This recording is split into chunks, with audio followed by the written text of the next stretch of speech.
Hivi unajua hisia na imani kwa watu inaweza kupelekea kwenye kupigwa kwenye ardhi. Utasikia nasali naye kanisa moja, mwingine atakwambia niko naye ofisi moja. Kwa mfano, nilikutana na hii issue, mzee Musha ananiambia, Flora uweze amini jamani, nasali naye kanisa moja, jumuiya moja, mtaa mmoja, mzee Mushi. Utapigwa. Fuata utaratibu wote wa kisheria kabla ya kufanya maamuzi ya kulipia kiwanja. Unakimbilia unafua bei badala ya usalama wa pesa yako. Yaani eneo unaenda kununua kwa shilingi milioni 5 kwenye eneo lenye thamani ya milioni 15.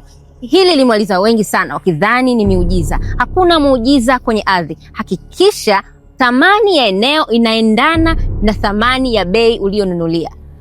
Unakuta mtu ameenda kununua kiwanja, unamuuliza, "Vipi, ulikagua? Ulitazama documents zote?" Anakujibu, "Tayari, nilikagua kila kitu, niliziona documents zote za manunuzi." Lakini hakufuata taratibu zote za manunuzi ya kiwanja. Yaani kuona documents ni jambo moja, lakini kwenda Wizara ya Ardhi, ofisi ya msajili, ni jambo la pili. Bosi wangu wa thamani, ni vizuri kufika ofisi ya ardhi kujithibitishia, kujihakikishia kama eneo hilo ni salama. Usikubali kupigwa.